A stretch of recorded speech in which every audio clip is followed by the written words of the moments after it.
Hola, soy Máxima y hoy quiero compartirles parte de un trabajo que me ha acompañado en los últimos años.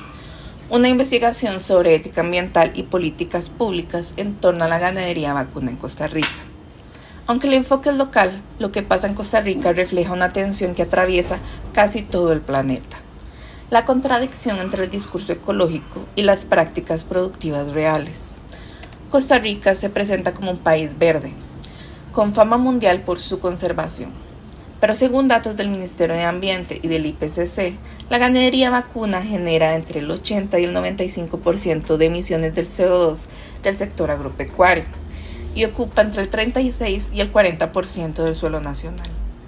Es decir, casi la mitad del país está dedicada a una sola actividad que, aunque económica, resulta ambientalmente insostenible.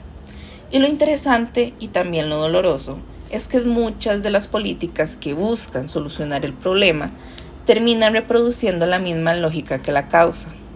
Por ejemplo, la llamada ganadería baja en carbono del 2015 prometía reducir emisiones, pero lo que hace en la práctica es aplicar la ganadería extensiva, donde se reduce el CO2 emitido por vaca, ya que su expectativa de vida se limita aún más, pero se aumenta el número total de vacas y la extensión de tierra que será utilizada. El resultado es más producción, más suelo ocupado y en balance general, más emisiones. Esa paradoja me llevó a preguntar hasta qué punto las políticas públicas sobre ganadería realmente integran principios éticos y ambientales que los mismos aparatos políticos y estatales utilizan en sus documentos. Y para responder, acudí a la filosofía, porque detrás de cada decisión económica o técnica hay una decisión moral sobre cómo queremos habitar el mundo. El primer autor que me ayudó a pensar esta tensión fue John Bellamy Foster, en su libro La ecología de Marx. Foster dice algo que puede parecer simple, pero realmente es revelador. La crisis ecológica es una consecuencia directa del crecimiento infinito en un planeta que es finito.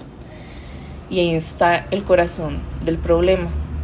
Usé a Foster porque su idea de brecha metabólica explica cómo el capitalismo rompe el intercambio equilibrado entre sociedad y naturaleza. Producimos más de lo que el entorno puede regenerar y desechamos más de lo que éste puede absorber. En el caso de la ganadería costarricense, esa brecha se ve claramente. Mientras se promueve un modelo bajo en carbono, el objetivo sigue siendo el mismo: crecer, exportar, competir.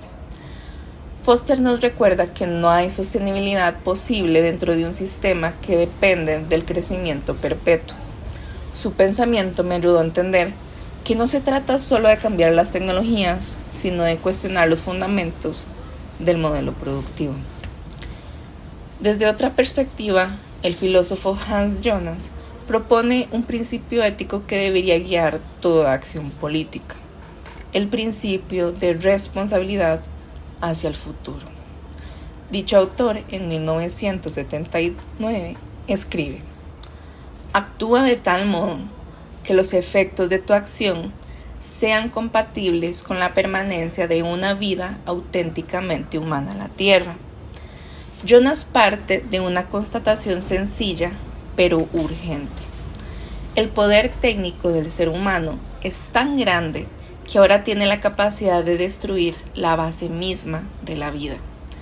Por eso, el centro de la ética moderna ya no puede ser la libertad o el placer, sino nuestra supervivencia dentro del planeta. Uso a Jonas porque ofrece una alternativa al antropocentrismo tradicional, un antropocentrismo que sería responsable.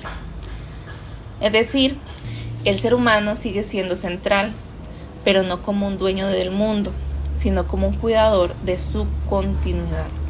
Cuando observamos las políticas ganaderas que priorizan la productividad a corto plazo, vemos justo lo contrario.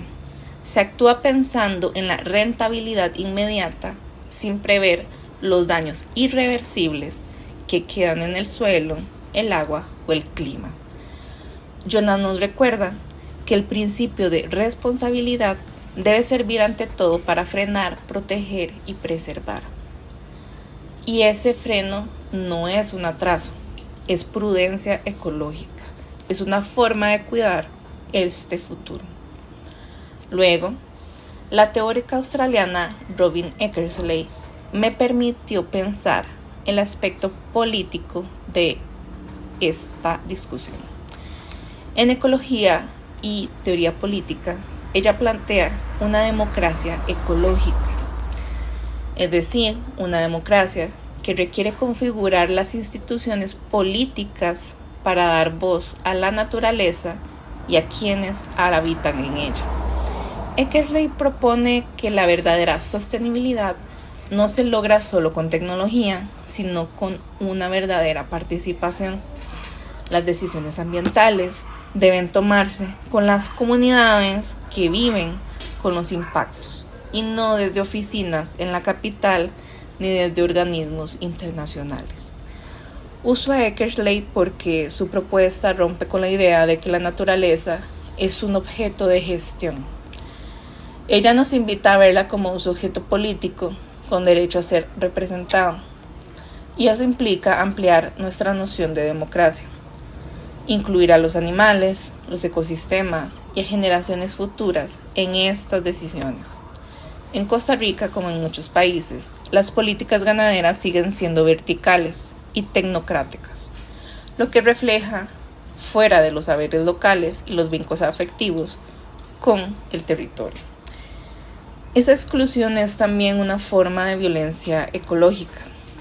Finalmente, un cuarto autor me acompaña en este análisis principalmente, que es Robert Bullard, considerado el padre de la justicia ambiental. En su obra Vertidos en Dixie, muestra cómo los impactos ecológicos se distribuyen de manera desigual.